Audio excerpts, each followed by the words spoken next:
Sapa supremo Akhilesh Yadav Mainpuri कटहल विधानसभा के ग्राम देहोली पहुंचे, जहां से वो विधायक है। अखिलेश यादव ने कार्यकर्ताओं को संबोधित करते हुए कहा कि इस बार का चुनाव बहुत महत्वपूर्ण है। ये चुनाव नेताजी को श्रद्धांजलि देने का चुनाव है और नेताजी के बाद ये पहला चुनाव है जहां नेताजी के बिना चुनाव समाजवादी पार्टी लड़ने जा रही है। सपा सुप्रीमो अखिलेश यादव ने कार्यकर्ताओं को बताया कि वो कल सबसे पहले चाचा से मिलने गए। हालांकि ये अखिलेश यादव ने अपने और चाचा के बीच हुई बात को नहीं बताया, केवल कहा उनसे मिले के बाद ये चुनाव इस बार कटहल विधानसभा जहां से अखिलेश यादव को विधायक है का मुकाबला जसवंत नगर विधानसभा जहां से शिवपाल यादव विधायक है का है। कटहल विधानसभा के लोगों से सपा सुप्रीमो ने अपील की कि इस बार कटहल विधानसभा के लोग मन बनाकर बड़ी जीत दिलाए।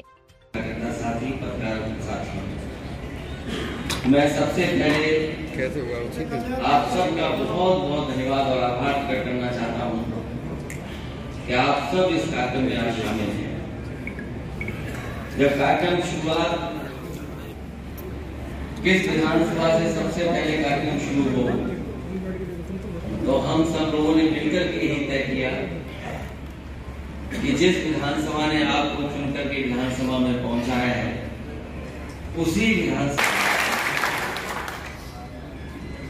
ये वही क्षेत्र है जिसने अभी कुछ दिन पहले मुझे ऐतिहासिक वोटों से जीत दिलाई है। मैं 1 या 2 दिन आया, उसके बावजूद भी यहाँ के लोगों ने परवाह नहीं की। बड़े बड़े विरोधी पार्टियों के नेता यहाँ पर आए जो न जाने क्या क्या बता रहे थे, उसके बावजूद भी कहे कि नेता और कार्यकर्ताओं ने पूरी जिम्मेदारी बूथ पर संभाली और बहुत अच्छी जीत मुझे दिला करके विधानसभा पहुंचा। ये समाजवादियों का और खासकर नेताजी का रिश्ता रहा है।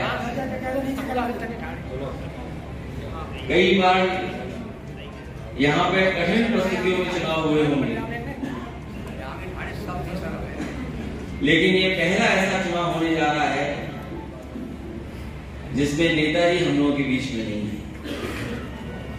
बहुत चुनाव हम लोगों ने लड़े हैं, नेताजी वोट मांगने भी आए हैं, अपील करके भी गए हैं, लेकिन ये पहला चुनाव होने जा रहा है जहां पर नेताजी हमारे बीच में नहीं, इसलिए सबसे महत्वपूर्ण चुनाव होने जा रहा है।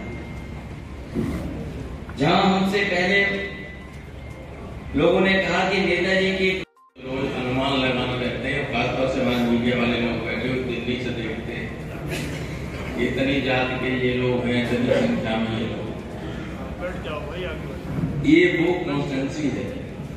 इससे पहले जो लोग लड़ते रहे इटावा लोकसभा से और MP बनते रहे, वे 3 विधानसभाओं से 4 से हार के आते थे। अकेला जसवंत ने उन्हें लोकसभा में भेजा, अकेला। आप इतिहास उठा के देख लीजिए, औरैया हारे, लखना हारे, इटावा हारे, और जैसे ही जसवंत नगर खुला, जसवंत नगर जीत गए, MP हो गए। वो जसवंत नगर मैनपुरी है। और मैनपुरी का इतिहास ही रहा है 77 से, तो मुझे याद है आज तक कोई भी एक बार को छोड़कर बलराम सिंह यहाँ से कांग्रेस से जीत गए, कभी कोई दूसरा व्यक्ति जीता ही नहीं। समाजवादी पार्टी जब से बनी तब से समाजवादी पार्टी का, और नहीं बनी थी तो जो हमारी जो मूल पार्टी थी पहले की, उससे हुए सारे के सारे यहाँ कोई दूसरा हुआ ही नहीं, कोई सवाल ही नहीं है। और अच्छी बात यह है कि इस वक्त जो बीजेपी का उम्मीदवार, आप उम्मीदवार देखिए बीजेपी के शुरू से लेकर अब तक सबसे कमजोर उम्मीदवार बीजेपी का मैनपुरी का इस बार का उम्मीदवार। इससे तो सारे लोग ये यहाँ बैठे हुए लोग देख लीजिए, खलीफा से लेके इससे पहले तक जितने उम्मीदवार हुए उनके सामने ये उम्मीदवार कुछ है? कुछ नहीं, कुछ भी नहीं। तो आप लोग जितने वोटों से जिताते आए उससे ज्यादा वोटों से जिताओगे कि नहीं जिताओगे? जिन बूथों पर थोड़े थोड़े वोटों से हारे थे वहां जाइए, लोगों से मिलिए, लोगों को समझाइए। सारे लोग आपकी डिप्पल को वोट देना चाहते हैं। कोई ओवर कॉन्फिडेंस में मत रहिए लेकिन ये विश्वास मान के चलिए कि आपका उम्मीदवार बहुत बड़े मार्जिन से लोकसभा का चुनाव जीतने जा रहा है। बीजेपी के लोगों के पूरी तरह से डिमोरलाइज